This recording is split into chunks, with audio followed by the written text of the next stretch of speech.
Olá pessoal, eu sou a professora Márcia de Souza Carvalho Melli, sou farmacêutica bioquímica, sou professora visitante da Faculdade de Medicina e é com o maior prazer que eu estou aqui hoje para apresentar um pouquinho sobre aspectos citológicos e sobre aspectos da infecção chamada candidíase vulvovaginal ou CVV. Queria agradecer muito a professora Simone Weber pelo convite, pela oportunidade de estar aqui com vocês, de trocar um pouco da experiência e contar para vocês um pouquinho sobre essa infecção. Eu vou só desativar então o vídeo aqui, para vocês aproveitarem melhor o slide.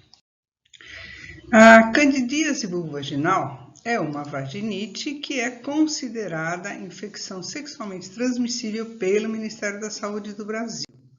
Então, se vocês olharem no manual mais atual, que é o de 2020, ele traz, dentre as principais síndromes na IST, os aspectos etiológicos. A gente vê que tem a síndrome úlcera anogenital, úlcera corrimento uretral vaginal e úlcera verruga anogenital. E dentre o corrimento uretral vaginal, a gente tem então como agente causal leveduras do gênero Cândida, em especial a espécie albicans, então, que causa a candidíase vulvovaginal. Então, a Cândida é uma levedura que está presente, assim como outros gêneros de leveduras, em 20 a 30% das mulheres como microbiota normal do conduto vaginal. Então, o encontro da levedura no exame citológico, ele não indica que essa paciente tenha a candidíase vulvovaginal. Então, é preciso outros critérios. O critério é bastante clínico, né? O critério, ele se baseia bastante nos sintomas. Então, ocorrência de prurito intenso, hiperemia, né? Eritema, edema vulvar, a dispareunia, que é a dor genital associada à relação sexual, também ocorre na candidíase vulvovaginal, a disúria, que é o desconforto ao urinar, a sensação de dor, ardência, a sensação de peso, queimação ou pontadas, né? Pode-se ver também fissuras vulvares, né, na candidíase vulvovaginal, e o odor, que na candidíase ele não é característico e ele nem sempre ocorre, ao contrário, ele é bastante raro. Mas o que é bastante característico é o corrimento. O corrimento ele tem uma coloração branca, ele é pastoso, ele é grumoso e ele fica aderido às paredes vaginais, lembrando leite coalhado. Então, esse é o aspecto, gente. Aqui, então, a gente tem um aspecto de colônias de leveduras que estão, então, aderidas à mucosa, né, da vulva. Então, aqui também a gente vê como se fossem pequenas colônias de levedura. Isso é muito característico na candidíase, então, quando se coloca o espéculo, a gente pode observar perfeitamente essa formação. Então, se a gente fizer um exame dessas colônias, o que a gente vai ver, então?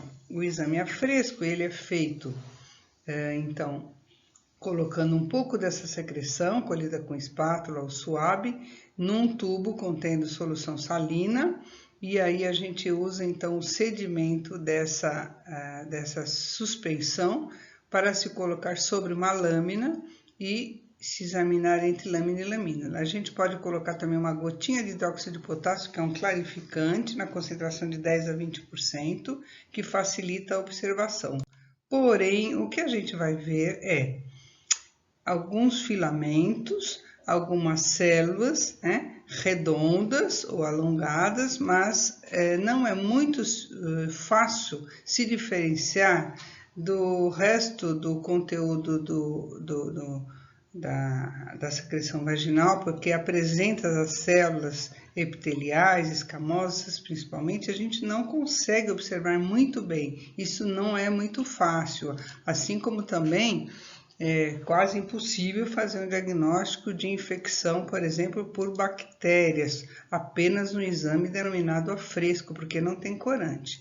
A sensibilidade para leveduras é muito baixa desse exame, em torno de 50%, E por isso a gente usa então uma coloração. A coloração que é mais frequente no dia a dia é a coloração de Gram, onde a gente vê que os fungos se coram, e aqui a gente vê um filamento de levedura, e aqui a gente vê esporos que são corados na cor então azul arroxeada, mas não pode ser chamados de Gram positivos, porque não são bactérias, né?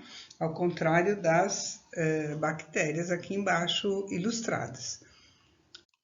E aqui a gente vê perfeitamente, então, a gente vê a formação aqui numa microscopia eletrônica, um aumento mais ou menos de 8.000, a formação, então, de células que são gemulantes, que são os esporos da leveduras, e que aqui a gente não tem a formação de filamentos, elas não estão filamentando, assim como na fotografia acima.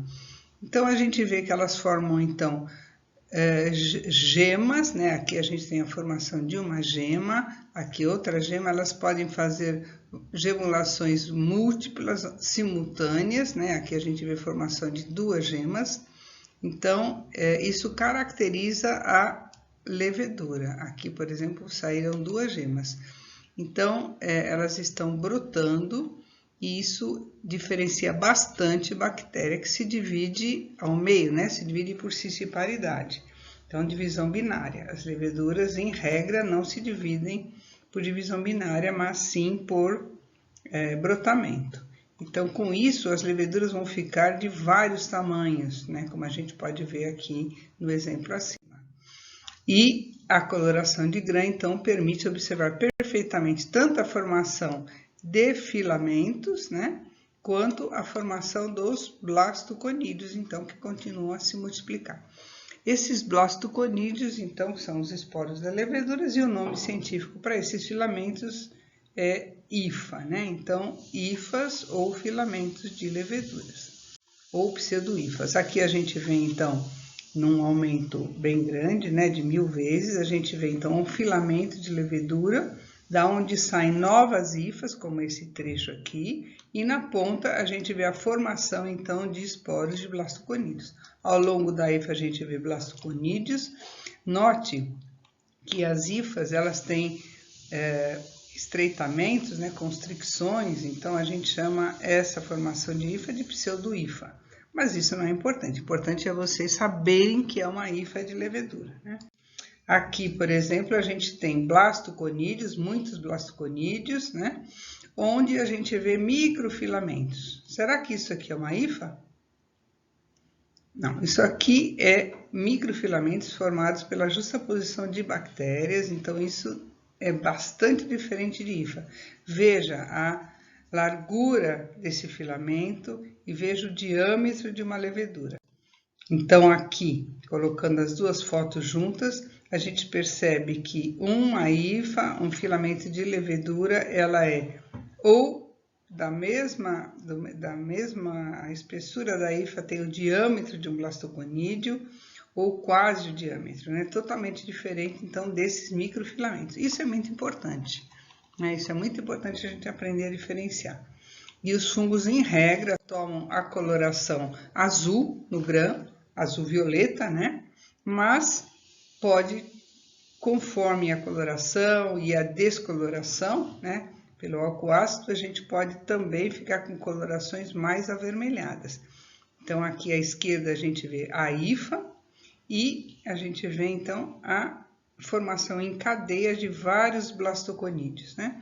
Do lado direito, esses filamentos, vocês acham que é de bactéria ou é de levedura? Esses microfilamentos são de bactérias, né? Bastante finos. E aqui a gente pode observar, então, a diferença no tamanho dos blastoconídeos. Os blastoconídeos são maiores, né, na célula mãe, menores na célula filha.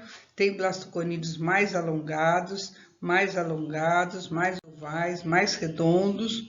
Aqui a gente pode ver bastante bem à esquerda um blastoconídeo que é em forma de naveta, né, de charuto, aqui alguns em forma de agulha. Então, aqui a gente vê a morfologia bem variada das leveduras, coisa que na bactéria a gente não vê. A morfologia das bactérias dentro do mesmo agente etiológico é mais ou menos conservada, né? Aqui não. A gente vê a estrangulação aqui, ó, a gente vê a septação que tem nas hifas, né? As hifas contorcidas, elas se ramificando, isso tudo é bastante característico, né? E aqui, essas células gram-positivas são leveduras ou bactérias? Você pode ver pela homogeneidade das formas, né, que elas são bactérias, além do tamanho ser diminuto, né? Uma levedura, o tamanho mínimo que ela tem é 5 micra, né? Cândida tem mais ou menos o tamanho de 10 micra, 12 micra, né?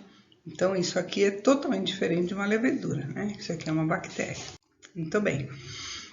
Esses aspectos, talvez vocês já tenham visto no curso de citologia ou na microbiologia, é a formação das bactérias aglomeradas sobre células epiteliais, né? Essas células epiteliais são chamadas de clucéus ou células-alvo, né? E essas caracterizam infecções bacterianas, né? Então, aqui a gente tem exemplo das células escamosas, né? Epiteliais escamosos, e aí a gente tem, então, um agrupamento, né? Uma conexão grande aqui, uma adesão grande das bactérias a essas células, né? Isso aqui caracteriza uma infecção bacteriana, coisa que a gente não vê nas infecções por leveduras, né? As células guia, né? Clucéus ou células-alvo. Então, a sensibilidade, quando a gente vê um exame desse para dizer que é uma vaginose bacteriana, é de 93%. E a especificidade é de 70%. Então, isso já exclui infecção por leveduras. Ao contrário desse aspecto. Aqui no aumento de 100 vezes e aqui no aumento de 400 vezes. A gente vê aqui apenas blastoconídeos, mas numa quantidade muito grande, né? Então, à esquerda e à direita, apenas blastoconídeos de leveduras coradas em azul, onde a gente, então, nota que há um aumento excessivo, né, da concentração de leveduras, mostrando que isso não é microbiota. Na microbiota, você não veria em todos os campos leveduras, né? Tá? Aqui, mais um exemplo onde a gente vê, então, a morfologia variada, o tamanho das células também variadas, né?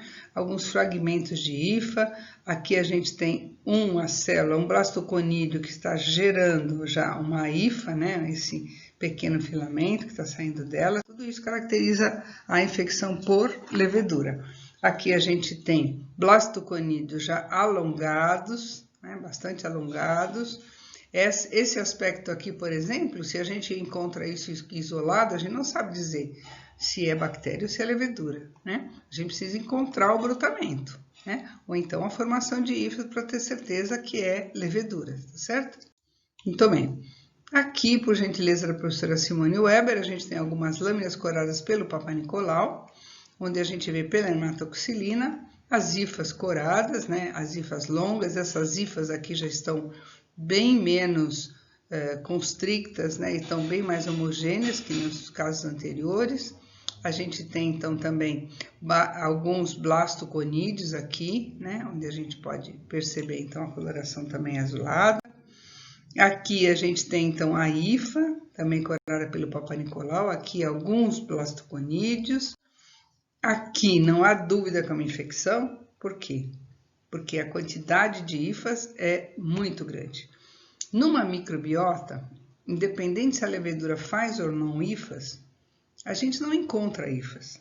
Não há condições para ela desenvolver a hifa. Ela está em equilíbrio com outras bactérias, ela está em equilíbrio com os lactobacilos, portanto, ela não consegue formar as hifas, né? Ela não consegue ter essa capacidade de invasão. A formação de hifas está ligado à virulência. Então, quando a gente encontra um quadro desses, né, um aspecto microscópico desse, né, então a gente vê as células embaixo, a gente tem a quantidade bem grande de hifas ramificadas, a gente não tem dúvida que isso é uma infecção. E é uma infecção bastante avançada, provavelmente com mau prognóstico aí de sucesso terapêutico. Aqui mais uma lâmina em Papa Nicolau, onde a gente vê menos corada, então, a formação das hifas. A gente vê aqui os blastoconídeos, né, saindo da hifa, né, então blastoconídeos e hifas também no estágio de infecção. Também aqui não há dúvida, Veja essa dilatação da hifa, interessante. São todas pseudo-hifas, são hifas feitas pelas leveduras. Elas são bastante irregulares, né? São contorcidas, elas atravessam o epitélio, elas penetram, então, né, no tecido, no epitélio vulvovaginal, facilitado pelas hifas. E aqui uma infecção também, onde a gente só vê blastoconídeos. Mas isso mostra que é infecção. Por quê? Porque a quantidade está aumentada. A gente tem em todos os campos várias leveduras, né? Vários blastoconídeos. Muito bem. E aqui também a gente vê, então, várias hifas e vê blastoconídeos nesse campo microscópico. Aqui a gente vê uma hifa curvada, né? Em curva, vê um blastoconídeo sendo formado. Independente disso, pela presença da hifa, a gente pode dizer que é infecção. Se a gente visse só um blastoconídeo, a gente não poderia dizer que é uma infecção, poderia ser colonização. Todos esses aspectos citológicos estão associados aos sintomas. Daqueles sintomas que eu falei, o prurido, a coceira e a sensação de ardência nas áreas próximas à entrada da vagina, né, a vulva, e o corrimento branco grumoso são as manifestações mais comuns, tá? Claro que os sintomas da candidíase podem variar de paciente para paciente, né? Mas, de qualquer modo, esses são os sintomas mais comumente descritos. E esse corrimento, esses grumos que a gente observa, então, aqui na parede, né, da vagina, são verdadeiras colônias, né, formadas nessa região. Os blastoconídeos e as hifas, elas formam, então, essas colônias na parede. De fato, se a gente colher um pouco desse material e passar num agar, qualquer agar, porque fungo cresce em qualquer agar, né? Ele pode ser um agar saburô, né, que tem nitrogênio na forma de peptônia, ele tem carbono na forma de glicose, tem água, e que leva o nome do professor francês, né, nome de saburô. Pode ser um agar malte, que é um meio mais rico, pode ser o agar batata, que é um meio pobre, pode ser qualquer agar, pode ser BHI, pode ser sangue, chocolate, eles vão ter sempre esse aspecto. O aspecto exatamente daqueles grumos que a gente vê no conduto vaginal. São grumos branco-amarelados, bem formados, né, que ficam formando então pequenas colônias, tá? Conforme a espécie pode ser mais brilhante ou mais seca, né? E a coloração é, em regra, branca, tá? Então, são verdadeiras colônias. O agente principal, como a gente já falou, é a Cândida albicans. Dentre as 190 espécies, a albicans é a prevalente. Ela se caracteriza, então, pela formação das pseudohifas, além dos blastoconídeos, né, ao redor. E ela é responsável por 85%, mais ou menos, dos casos de candidíase vulvovaginal. Mas nós temos duas espécies prevalentes no mundo todo, inclusive no Brasil, que é a Cândida glabrata e a Cândida tropicalis. Essas duas espécies são responsáveis pela maioria das infecções complicadas, que são as recorrentes. Então, felizmente, elas representam a minoria, mas é a minoria que preocupa, porque é responsável pela candidíase recorrente. A Cândida tropicalis também apresenta hifas, tanto em vivo quanto in vitro, como a gente pode ver aqui, os blastoconídeos e as hifas. E a Cândida glabrata, ela não forma hifa, nem em vivo nem in vitro. E ela é uma levedura menor, né? Ela pode ter menos de 10 micras de tamanho, e ela não forma hifa, portanto, a obrigação de olhar com uma coloração no exame histológico, porque a gente não consegue, dificilmente a gente consegue fazer um diagnóstico de uma candidíase por glabrata com o exame a fresco, pela dificuldade de observar, então, essas pequenas leveduras, né? Elas podem ter 5 micras de diâmetro, tá? Bem, então, essas espécies mais perigosas, vamos dizer assim, mais resistentes a tratamento, que dão infecção recorrente, quanto a Cândida albicans, elas também podem apresentar a formação de biofilmes. Vocês lembram que biofilmes não é simplesmente uma adesão na mucosa ou numa superfície abiótica. O biofilme, além da formação de hifas e blastoconídeos, é a formação de uma matriz que se cola na parede, então no caso na mucosa vaginal, e ela fica firmemente aderida, dificilmente ela é removida. E com isso ela é praticamente impermeável aos antifúngicos. Então, isso também, a formação de biofilme é uma das causas de ineficácia no tratamento, né, pela dificuldade de penetração desses antifúngicos justamente, tá? Então, lembrando também essa questão na patogenicidade das leveduras, tá? E será que é prevalente? As infecções de vulvovaginite são prevalentes, né? Elas ocorrem principalmente durante a menacme, né? Durante a idade fértil, e ela pode acontecer em até 75% das mulheres. Portanto, durante a vida no período fértil, as mulheres têm uma chance muito grande de apresentar candidíase, né? Então, elas podem apresentar um ou mais episódios de candidíase durante a idade fértil. Isso não quer dizer que não possa ter em todas as idades. A menininha com 10 dias de vida, ela já apresenta na sua mucosa vaginal a levedura do gênero Cândida, né? Advinda do parto normal ou advinda durante a passagem pelo conduto vaginal ou advinda do próprio de uma infecção intrauterina, né? Ela pode adquirir então a Cândida.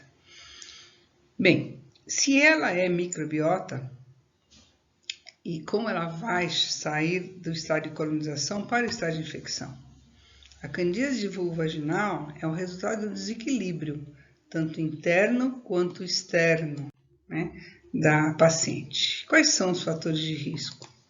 Principalmente a gestação e o uso de contraceptivos hormonais que fazem a elevação dos hormônios nos fluidos, né, e no fluido vaginal serve de alimento, serve de estímulo à reprodução de leveduras do gênero Cândida. Assim como o diabetes mellitus, que facilita, então, com o aumento da glicose nos fluidos, o crescimento de leveduras do gênero Cândida. Além disso, mulheres que têm uma diminuição da resposta imunológica, por exemplo, aquelas portadoras do vírus HIV, ou aquelas que estão com ação iatrogênica por uso de esteroides ou por quimioterapia, também possuem, então, uma predisposição maior para o desenvolvimento da candidíase, né? O uso de antibiótico terapia prolongada, né? Então, vocês já podem imaginar que com a depressão da microbiota bacteriana, principalmente de lactobacillus, pode haver, então, um supercrescimento de leveduras do gênero Cândida, pois não há mais competição por nutrientes, né, dentro do conduto vaginal. Então, a levedura cândida, ela consegue, então, crescer excessivamente e causar a candidíase, né?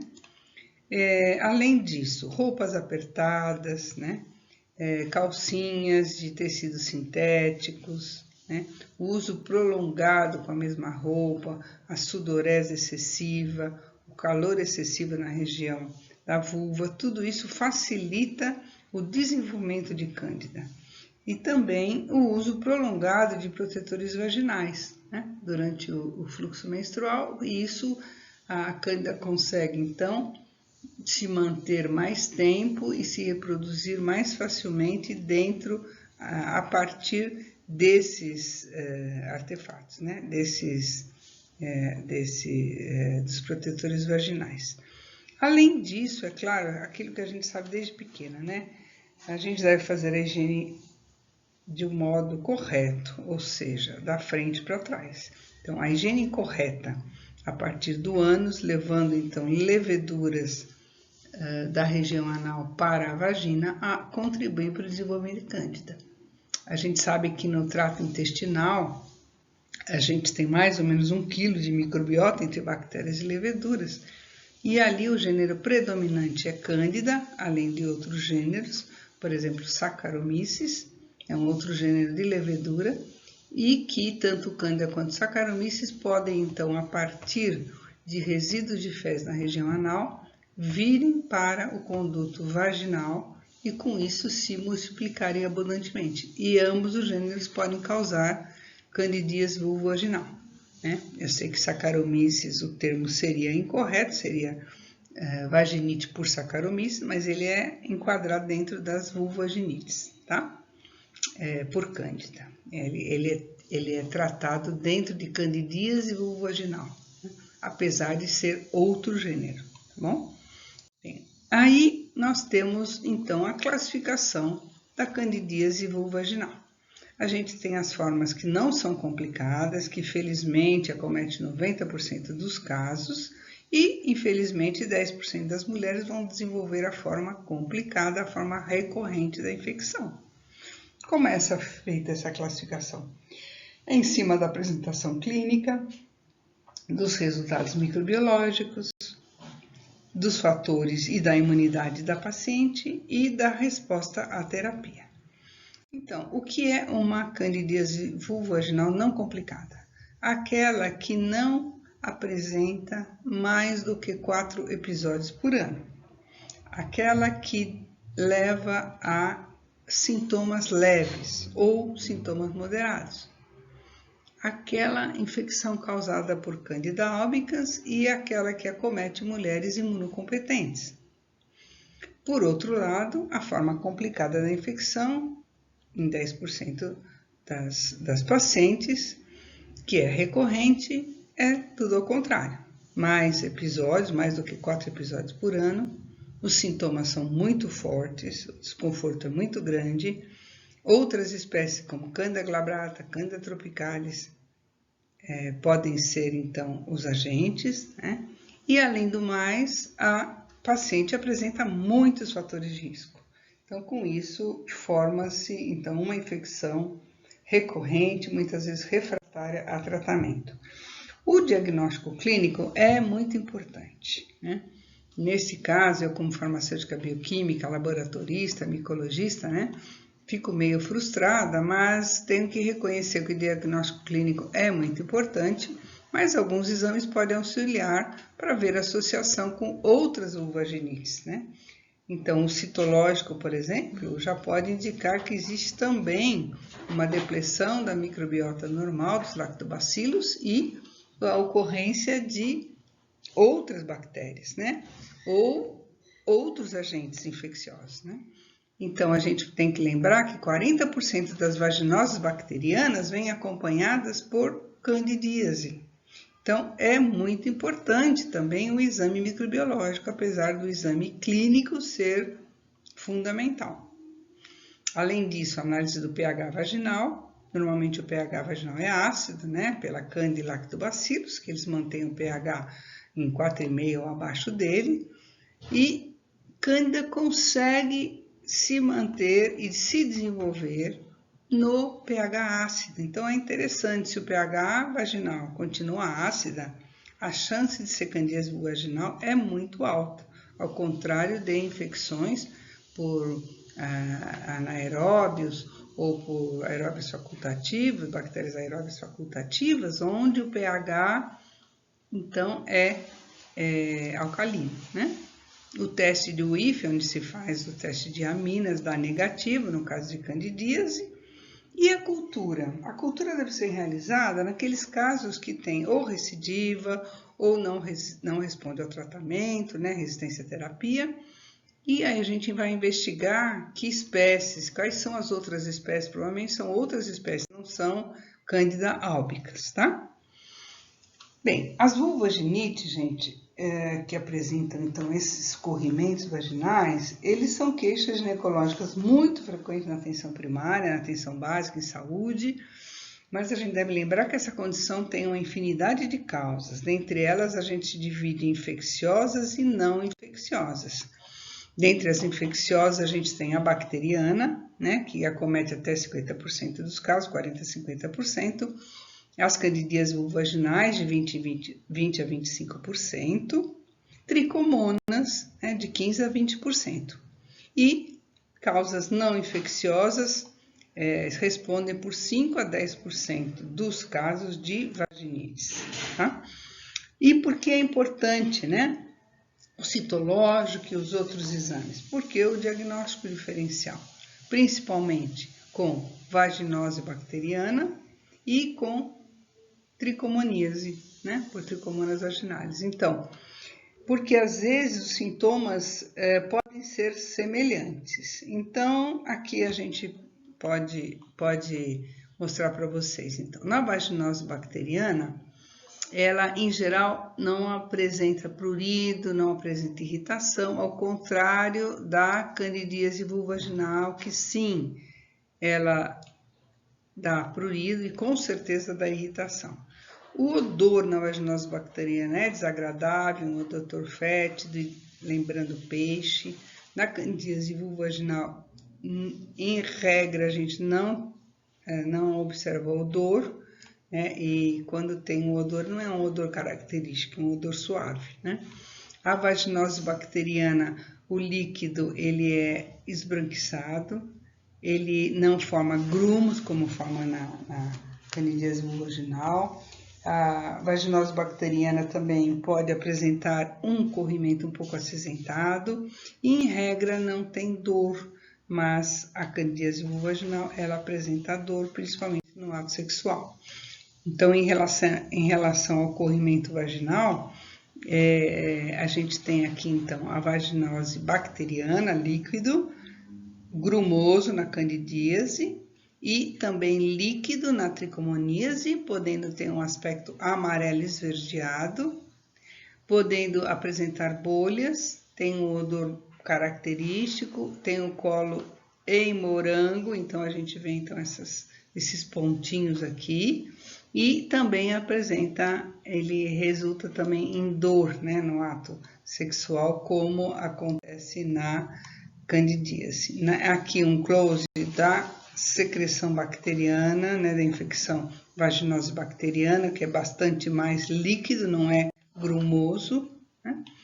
E aí a gente fica pensando, se a candidíase vulvovaginal é uma infecção sexualmente transmissível, o que acontece com os homens, né? Como ela acontece? Será que ela ocorre nos homens ou eles são só portadores assintomáticos?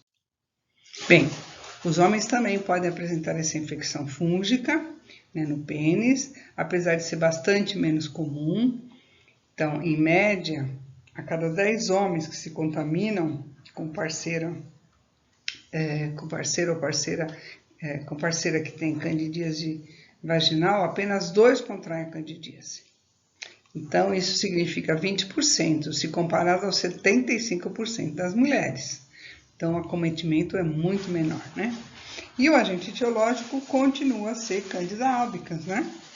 90% das infecções no sexo masculino é por Candida albicans. Os fatores de risco são semelhantes aos femininos. Alterações do sistema imunológico, uso de antibióticos, diabetes, falta ou má higienização do pênis, o sexo ou contato íntimo sem preservativo com o parceiro que está com candidíase. Então, lembra bastante os fatores de risco para as mulheres, né? E como se apresenta a candidíase? Como a gente pode ver nessa foto ilustrativa, ela se apresenta com vermelhidão, né? Um eritema forte, hiperemia, inchaço na região da glande, coceira, né? Dor ao urinar, um desconforto ou dor durante a relação sexual também. Em algumas infecções, que são as mais graves, aparecem na glande umas bolinhas e que, quando estouram, extravasam um líquido, então a glande fica molhada e é possível notar uma substância branca ou acinzentada que equivale ao corrimento feminino. Então, a gente consegue, numa citologia dessa amostra biológica, desse material biológico, a gente consegue ver perfeitamente hifas e plastoconídeos, né? Mas nem todo homem desenvolve a infecção fúngica. Há 2 grupos de risco. Os homens com prepúcio, então, que mantêm mais a secreção na região, então, propiciam mais o desenvolvimento de cândida, e os homens com sistema imunológico enfraquecido, debilitado, né, como no caso das mulheres também, por fatores iatrogênicos, né, ou por uma doença de base como HIV. E lembrando que cândida não se reproduz direito na glande, porque as condições são menos favoráveis ao conduto vaginal, né? Tem menos calor e menos umidade. Por isso que a candidíase masculina não é comum. Então, a cândida fica como microbiota, tá? De qualquer modo, a prevenção da candidíase, né, feminina e masculina é a mesma. É limpar a área íntima com água, sabonete de pH neutro, não se deve aplicar produtos antissépticos, perfumaria, né, na região, deve-se secar bem a região, limpar, no caso das mulheres, da frente para trás, né, que a gente aprende isso desde criancinha, né, para evitar o contato com ânus. E fundamental também é evitar o sexo sem proteção, porque o parceiro pode estar com candidíase e então ter essa transmissão que é reconhecida como transmissão sexual, tá? Bem, para finalizar, sobre o tratamento, existe uma orientação para todos os tipos de infecção por cândida, né? Então, não só cândida causando vulvaginite, então, pelo Dr. Papas, né, Peter Papas, e isso é seguido no mundo todo. A última atualização foi em 2016 e lá tem especificamente o tratamento para candidíase vulvaginal. Mas, em rápidas palavras, o tratamento depende muito do quadro clínico. Por exemplo, para infecção recorrente, inclusive, lança-se mão da cultura para identificação, pode-se fazer provas de suscetibilidade antifúngica para orientar melhor o tratamento, né? Mas principalmente para saber se é Candida albicans, onde é fácil curar, ou se for uma glabrata, que é mais difícil de ser curada, ou a Candida tropicalis, que varia. Tem algumas cepas que são mais difíceis de serem tratadas e outras mais fáceis. Bom, o esquema pode ser tópico ou oral e não tem superioridade em um esquema sobre o outro, a não ser a toxicidade de se tomar medicamento via oral, né? O uso tópico, ele vai melhorar os sintomas irritativos mais rapidamente do que o uso oral, mas os dois têm eficácia parecida. Então, para uso tópico, existe o miconazol em creme vaginal, a 2%, que se usa, então, por 7 dias. O cotrimazol, que é um creme a 1%, que se usa por até 12 dias, a anistatina vaginal por 2 semanas, e o esquema oral, que já inclui os fármacos azólicos, que com certeza são tóxicos, né? A gente tem o triazólico fluconazol, usado em dose única, ou o itraconazol, que é usado, então, em comprimido, por um dia, né, 2 vezes por um dia, e na candidíase recorrente, que é a forma mais grave, então se indica também o uso de fluconazol via oral no primeiro, no quarto e no 7º dia da infecção, além da manutenção do fluconazol uma vez por semana por até 6 meses. Veja, então, a toxicidade desse fármaco nesses pacientes, né? O tratamento não farmacológico inclui banhos de assento com as infusões de melaleuca, camomila, bicarbonato de sódio, para justamente o bicarbonato alcalinizando. Então, a região da vulva diminui a possibilidade de sobrevivência da cândida, né? Então, ela diminui o supercrescimento e, portanto, ela continua em equilíbrio com a microbiota, tá? Então, para finalizar, as leituras recomendadas são o Manual de Microbiologia Clínica para o controle de infecções relacionadas à ciência e saúde. Ele está disponível para download no site da Anvisa. Esse manual, ele possui vários módulos de segurança, módulos de qualidade, módulos sobre identificação de bactérias, micobactérias, fungos, infecções virais. Então, esse módulo 8 de detecção e identificação de fungos de importância médica que nós colaboramos, ele infelizmente nenhum deles está atualizado, mas isso não quer dizer muita coisa, porque a última revisão foi em 2014, mas ele contém todos os conceitos, todos os princípios, e então o que falta atualização é em relação a alguma coisa à taxonomia e em relação a alguns métodos mais modernos, como métodos proteômicos, né?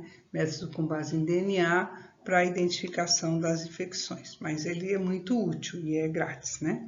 Além disso, eu recomendo para quem se interessar, baixar também, a partir do site do Ministério da Saúde, o Manual de Atenção Integral às Pessoas com Infecções Sexualmente Transmissíveis, onde vocês vão ter também um tanto de laboratório e vão ter fluxogramas, como esse, por exemplo, que eu coloquei aqui, que é o fluxograma para o manejo clínico de corrimento vaginal e cervical, onde a gente vê que tem uma ênfase grande também nos aspectos clínicos, mas também contempla aspectos laboratoriais para o manejo, tá? Então, são leituras que eu recomendo. Então, queria agradecer muito pela oportunidade que a professora Simone me deu e fico feliz aí de poder contribuir com a formação de vocês. Fico à disposição através da professora Simone para responder as dúvidas e eu também através do meu e-mail que eu coloquei no primeiro slide, tá? Então, vocês vão baixar as aulas, vão poder dar o download e se precisar alguma coisa, podem me procurar. Muito obrigada e até a próxima.